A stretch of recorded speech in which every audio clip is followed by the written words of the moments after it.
Welcome to ModPath Chat, the official podcast of modern pathology, featuring interviews with authors and experts on the latest science, technology, and developments in the field of pathology. Your host, Dr. George Netto, is the editor-in-chief of Modern Pathology and the chair of pathology at the University of Alabama at Birmingham. Here's Dr. Netto. Welcome to ModPath Chat. It's my great pleasure today to host Dr. Jinru Shia, Director of GI Pathology at Memorial Sloan Kettering Cancer Center and a Professor of Pathology and Laboratory Medicine at Cornell. Dr. Shia has authored and co-authored more than 300 peer-reviewed papers. Her main research interests include familial colon cancer and Lynch syndrome-associated neoplasm. Jinru will be discussing with us today her group's recent review on what is the best method for detecting mismatch repair deficiency in solid tumors in general. Thank you, Dr. Shia, for accepting my invitation. Thank you so much, George. I really appreciate this opportunity, and it's on a topic that I'm really passionate about. So thank you. Yeah. Wonderful. That's what we like. We like excitement, enthusiasm, and teach our audience. So maybe we can start. I think most pathologists know why we use this kind of testing, but it's hard to believe. Till now, there is some progress to make in methodology. So can you share with us why you felt inclined to do this review? Yeah, certainly, George. As you just mentioned, these tests are super important. We all know that. We've been doing this for more than 20 years. And for the past 20 years, it's serving the one cause that's already very important. That's Lynch detection, which is such a significant cancer syndrome. So that's already very important. And now on top of that, we are adding this aspect of a predicting response to checkpoint inhibitor treatment, and oncologists are all on board. And we know when our oncologists are craving for something that's very powerful. So under that power, we're doing so many of these tests. And I'm really grateful, really very grateful to Modern Pathology to have this opportunity to write this review on this topic. It's the other way around. We're very appreciative of experts like you choosing our journal. Yeah, thanks so much. So, going into writing this review, the way I approached it is I thought that there's need to sort of bring to the surface or bring more to the surface some of the tricky scenarios or limitations of these tests. Now, we're obviously talking MMR, IHC, MSI testing, and the different platforms for MSI testing.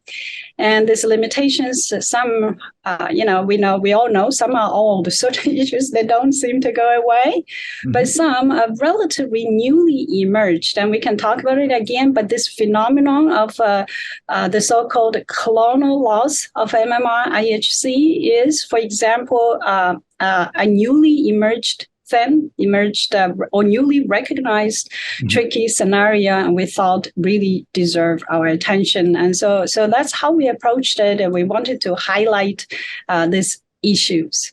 I mean, the aim wasn't so much to really provide a black and white answer for each of these issues, because for some of these issues, frankly, we don't have a black and white answer. Mm-hmm. So the goal, again, is to simply increase awareness of these tricky scenarios, to know what we don't know and to know when or where we should get worried.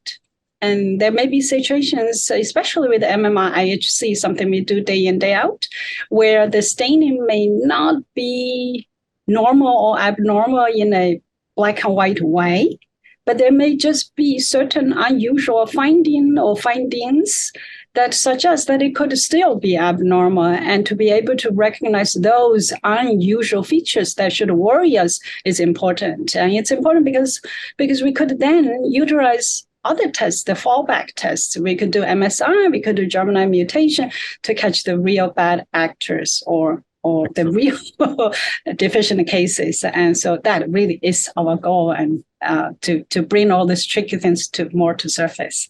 And I think you've gone a long way in doing that.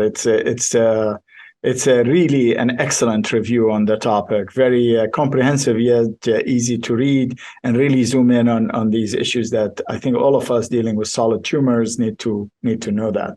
So I think to make it, to frame the conversation, let's talk first about IHC, which is really what most of the audience, including the ones who are outside the United States, are using for this, and we'll touch a little bit about MSI. But start with IHC. We know the advantage. It's easier, available, cheaper relatively than, although that's changing for molecular getting less and less costly. But tell us, let's focus on the limitations. And I know you're going to spend a little time talking about the clonality issue, small clones issues. Okay. So what are the things you first look at to make sure you're not being caught off guard with some limitations of IHC? Exactly. Yeah. No, thank you, George. And thank you for mentioning about how that you also thought that this was relatively easy to read, the review. And that was indeed our intention. We wanted to make it relatively easy to review. So we were very liberal in utilizing these bullet points. Mm-hmm. And I thank the journal for allowing us to do that. So for IHC,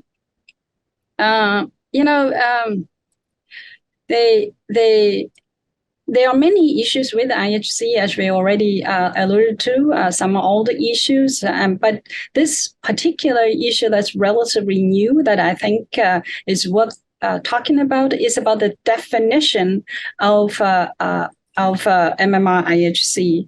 So we all know traditionally the definition for abnormal MMR IHC is loss of staining in the entire tumor, complete loss, right? And so if we phrase it in another way, it would be all absent equals normal. But then people realized or started to realize that MMR abnormal can manifest in the form of partial loss as well. Mm-hmm. And in our review, we used the term clonal loss for this pattern. Maybe a better term, maybe subclonal loss, but we all know what it means, like a distinct part of the tumor distinctly lost.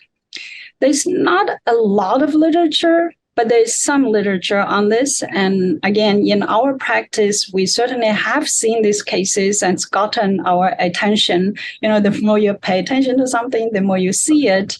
And one of the cases we encountered was so illustrative, we actually published as a case report.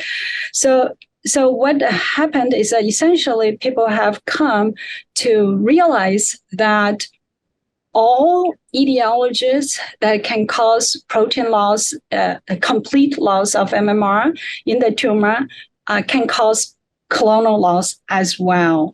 So those etiologies, we all know, it can be MLH1 methylation, it can be double somatic mutation or germline mutation.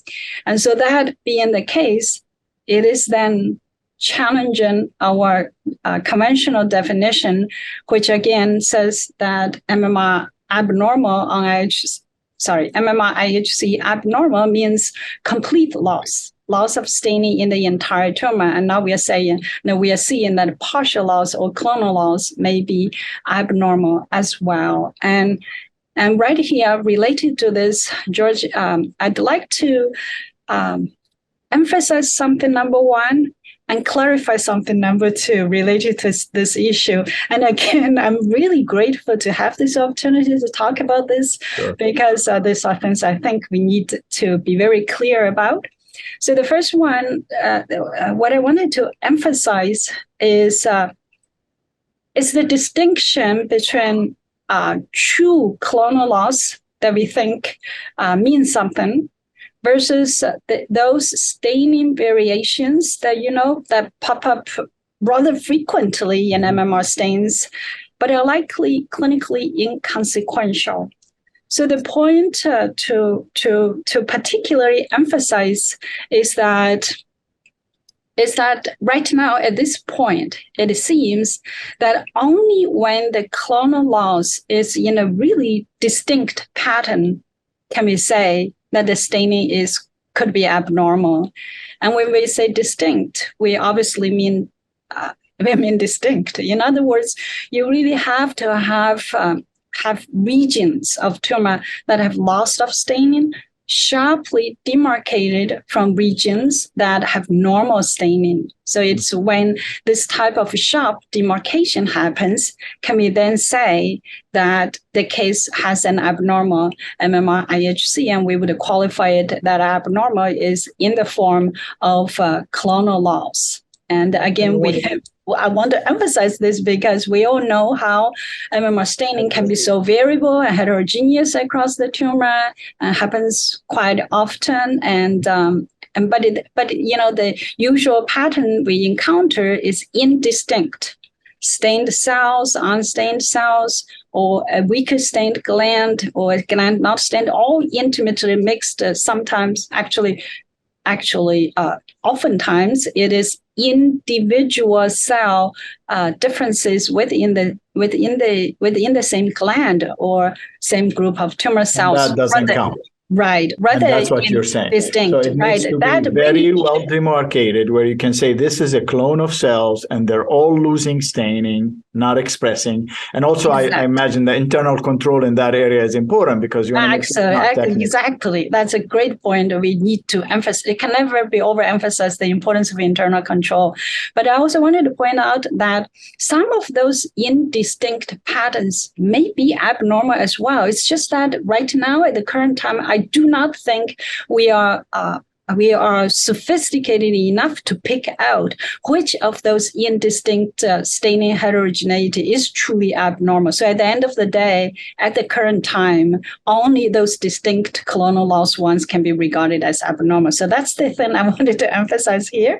And I think it's kind of important, especially for our trainees out there. And the other one I wanted to clarify is, George, I'm sure you noticed as well, is about how our current CIP recommendations. So our review, this review appeared in May 2022.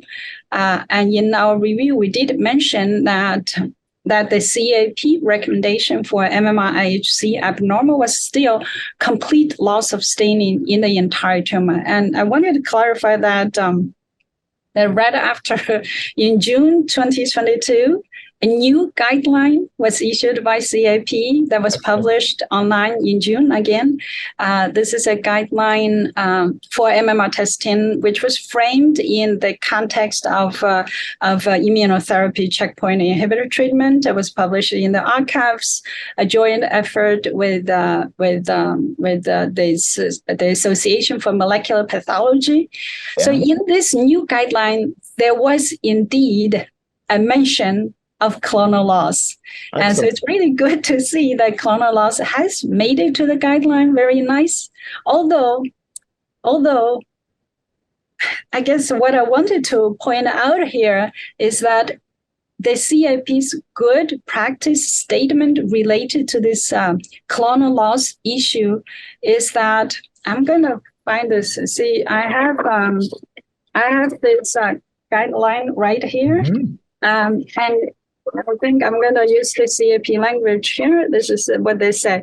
They say, in the event of a clonal loss by IHC, pathologists should perform MSI by PCR, specifically in a dissected area of tumor that has IHC loss of MMR if the patient is being considered for checkpoint inhibitors. And this statement, I know I'm putting myself out there now, I actually take a bit of an issue with.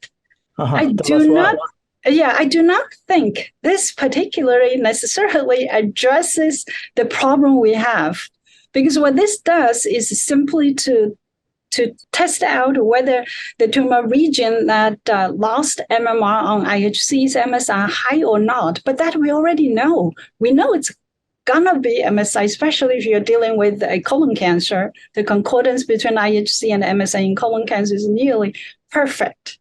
So personally, I think the guidance people are looking for such in such guidelines is what do these cases mean? How do we apply this result? Mm-hmm. And in our review, we have put out some clinical implications that we felt was the case, and we can talk about it. Yeah, so clearly people need to read the paper. This is very important. So clonal, well, so far we talked about how it needs to be well delimited, defined, and with internal controls that are working in that region. But you're saying now that the CAP caught up, not necessarily, you don't think necessarily you have to microdissect that area and show that it's MSI-high, especially in colon. But would bring us to a point that I want to mention, that I want to bring up, that you're in your paper, is a lot of these criteria have been established for colorectal cancer. And as we know, the test is applicable to a lot of other solid tumors. So can you say, at least in the setting of IHC, before we leave the topic, what are the issues that should bring to it? For example, specifically endometrial cancer and others. Yes. That are pertinent to these variations. Yes. I think a principal issue with the MMR IHC that we sometimes are not paying that much attention to is the staining intensity is almost directly proportional to the proliferative activity of the cells. Mm-hmm. So I think colorectal tumors are among the tumor types that are a lot more proliferative, and therefore you get good intensity in the internal control, and also in tumors that are so in other words, if MMR is normal in a colon cancer, the staining is very strong. But in other endometrial tumors, it also stains relatively well, comparatively speaking, but not as good as colorectal cancer in my experience. But I think the issues we have with endometrium are tolerable, because we talked about it a lot and people are paying attention to it. Mm-hmm. That what's not tolerable or less easily tolerable are these other tumor types, like a urothelial tumor with the papillary carcinoma, or like a renal tumor, like some other unusual tumor types where the internal control is miserable, and then the tumor staining intensity, even when the MMR protein is normal, is weak, anemic. What do you do then? My only recommendation is do your best, to really try to find the normal control and compare with the normal control, and then look around and to see the areas that are best preserved and interpretable, and based on those areas to come to a conclusion, but be liberal to utilize alternative tests. Mm-hmm. And that's it. The IHC technique that we have in our lab, I think in all labs really, maybe it is optimized by colon cancer. And so it doesn't necessarily adjust to the proliferative degree, the degree of proliferation in other tumor types. And so we have this issue. We have the same issue with MSI. We can talk about it again. But with the with IHC, when it applies to these unusual tumor types, that's the issue. And my recommendation again is to be liberal in utilizing MSI testing and alternative testing. Excellent. If you're dealing with a patient who is young, clinically has family history and so on, high risk population, some people recommend you do both. You not only do MSI, but also do you not only do IHC, but also do MSI. And that's something that you embedded actually in a red box, and I refer the audience to figure 6 in your paper, talking about your algorithm. So the clinical and the setting is important because even if it's negative, that will guide you whether to do MSI or not. Exactly. Either way. So that's a very important point you're bringing.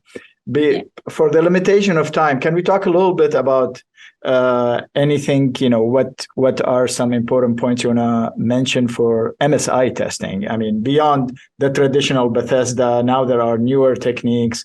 Can you touch a little bit about that and Sure. what's the advantage? Sure.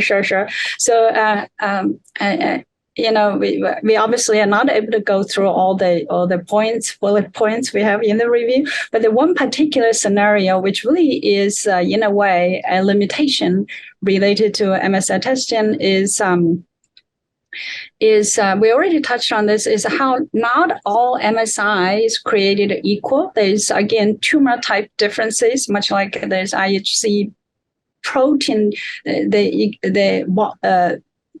dosage of the protein difference across tumor types. Here, there's tumor type differences in MSI as well, maybe in the degree of MSI or the specific profiles of MSI or some other aspects. And yet our test platforms, be it PCR-based or NGS-based, are developed and validated primarily according to colon samples.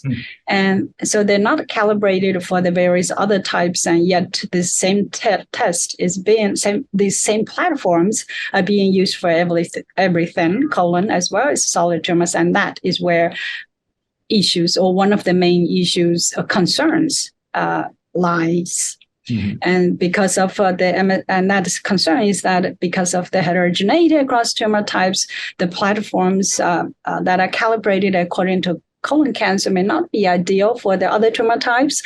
They may not catch the potentially unique MSI characteristics of those other non-colon tumors. And some actually, maybe many non-colon tumors may have, and they may have an MMR problem, but they may not be MSI-high, like how colon is, in the same way colon is MSI-high. And so because of this issue, this leads us to another area that we emphasized in our review, and that is the existence of these discordant tumors that have MMR protein abnormal by IHC, but you do PCR MSI testing, they're not MSI-high, they're MSS, and this is a issue that has been recognized for quite some time now, and we have seen such cases, and we actually published something a good number of years ago, and others have published as well on this. And the gist of our early publication, as well as the gist for these other publications in the literature, is that certain non-colon, non-canonical Lynch tumors, like mesotheliomas, like adrenocortical tumors, and so on. Again, typically those tumors that are less proliferative, they may lose MMR protein. They have the Lynch syndrome defining MMR protein deficiency, but they're not MSI-high. And more recently, with the NGS data, we further confirmed this finding. And with the NGS data, we also learned something. These tumors, they're not MSI-high, but they're not MSS. We suspected this all along, but NGS proved it, that they fall in between. We have this category of MSI-high, sort of indeterminate. Our MSK impact MSI census score has this indeterminate category, and these tumors are MSI-high. And our recent study, NGS-based study led by Sophia Stadler, which we quoted in our review, showed that some 30% of non-colon, non-endometrial Lynch-associated tumors do not have MSI. And again, they're not MSS, they are MSI-high. And a study by IHC, all of the tested MSI-high Lynch-associated tumors showed loss of protein of the protein. So you can argue the protein is better for these situations. Yeah. So this again brings to the clinical implication. What do these cases mean, right? So we think, this is our take, like for this MSI-high tumors, and typically they're not colon, for the purpose of Lynch detection, this is what we think. We think tumors that are found to be MSI-high by NGS should go on to get tested by IHC, irrespective of tumor type. Again, many of these are may not have had IHC upfront because they're not colon. And so we should go back and do MSI-IHC, do MMR-IHC. And if it is abnormal, then from Lynch detection perspective, they should go on to have germline mutation testing. And in this scenario, I think personally, we can forget about MSI. It doesn't matter because it's not going to change anything, and it will come back as MSI-high, as our study showed. So go on to do germline testing for Lynch. So that's number one from Lynch perspective. From immunotherapy perspective, I don't think we have a black and white answer again. The implications still to be defined, but there is some literature.